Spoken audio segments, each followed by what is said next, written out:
RS classes के YouTube channel पर आप सभी का बहुत बहुत स्वागत है।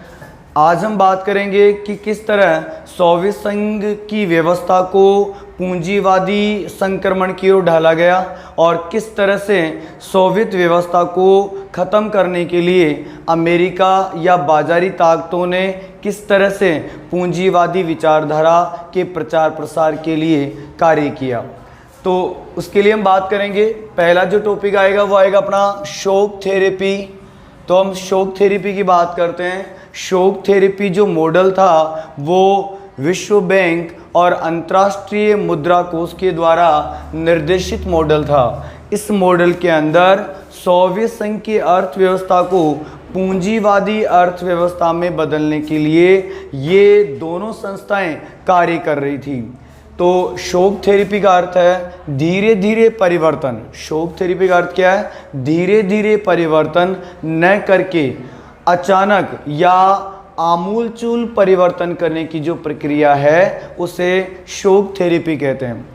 सोवियत संघ के विखंडन के बाद अमेरिका ने और विश्व बैंक और अंतर्राष्ट्रीय मुद्रा कोष ने समाजवादी व्यवस्था को पूरी तरह से पूंजीवादी व्यवस्था में बदलने के लिए आनंद फानन में, जल्दबाजी में जो कदम उठाए वो शॉक थेरेपी मॉडल कहलाया। धीरे धीरे परिवर्तन न करके एकदम अचानक आमूलचूल परिवर्तन करने की प्रक्रिया को शॉक थेरेपी कहते हैं।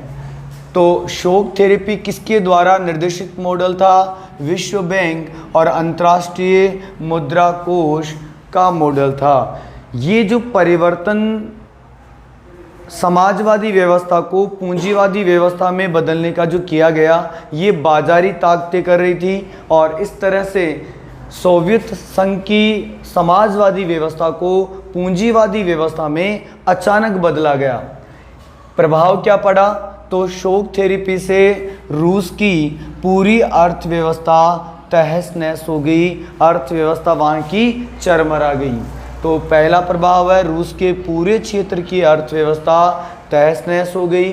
दूसरा प्रभाव ये पड़ा कि सोवियत संघ का या रूस का जो औद्योगिक ढांचा था वो चरमरा गया, बिखर गया। इसके अलावा रूसी मुद्रा रूबल, रूस की जो मुद्रा है रूबल, उसमें बहुत ज़्यादा गिरावट देखने को मिली। इसके अलावा मुद्रास्फीति काफ़ी ज़्यादा बढ़ गई, जिसकी वजह से लोगों की जमा पूंजी जाती रही, लोगों की जमा पूंजी ख़त्म हो गई। इसके अलावा लोगों को या जनता को बर्बादी की मार झेलनी पड़ी। तो शॉक थेरेपी से सोवियत संघ की अर्थव्यवस्था तहस नहस हो गई, औद्योगिक ढांचा चरमरा गया, रूसी मुद्रा रूबल में भारी गिरावट आई और लोगों की जमा पूंजी इसमें जाती रही। तो ये शॉक थेरेपी के प्रमुख प्रभाव हैं।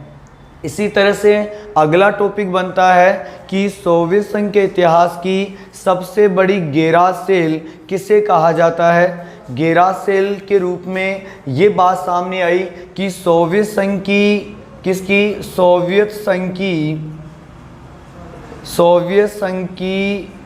सार्वजनिक क्षेत्र की लगभग 90% औद्योगिक इकाइयों को, सोवियत संघ की सार्वजनिक क्षेत्र की 90% औद्योगिक इकाइयों को निजी हाथों में या निजी कंपनियों को बहुत कम कीमत पर या अनाप शनाप कीमतों पर बेचा गया।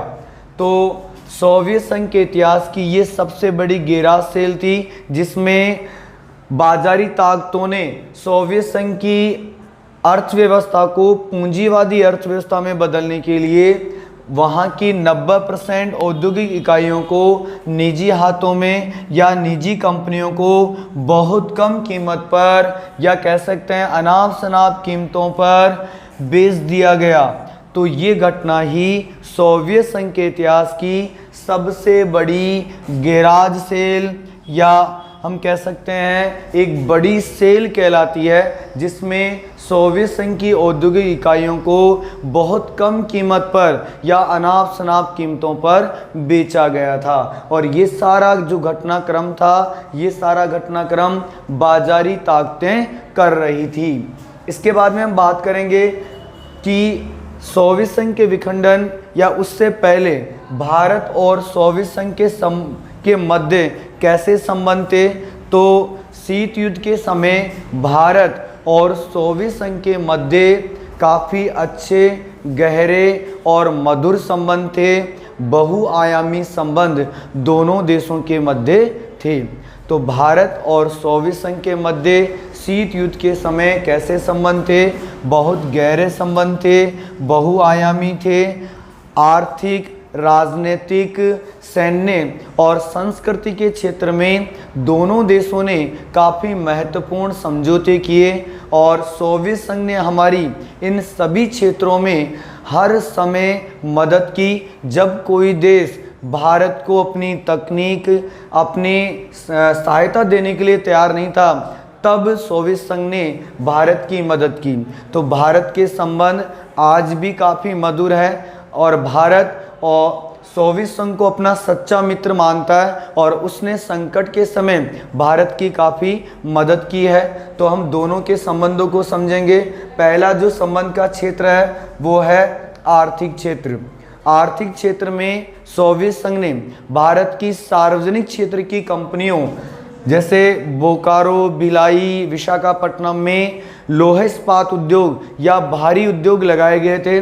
उस समय कोई भी देश इन उद्योगों की स्थापना के लिए आर्थिक सहायता और तकनीक देने के लिए तैयार नहीं था। उस समय सोवियत संघ ने भारत को आर्थिक सहायता यानी धन उपलब्ध कराया। इसके अलावा इन उद्योगों की स्थापना के लिए तकनीकी सहायता भी उपलब्ध कराई।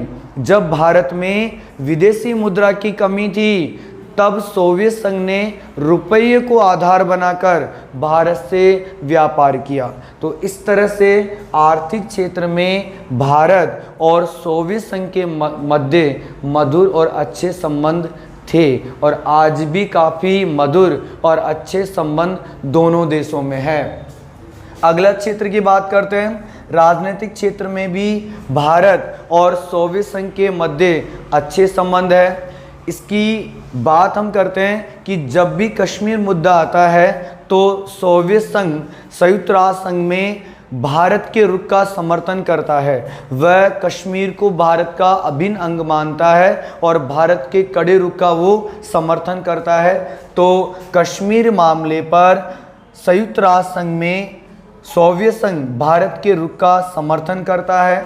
इसके अलावा 1971 में पाकिस्तान के साथ युद्ध में या युद्ध के समय सोवियत संघ ने या हम कह सकते हैं रूस ने हमारी काफ़ी मदद की। तो इस तरह से राजनीतिक क्षेत्र में भी दोनों देशों के मध्य काफ़ी मधुर संबंध है।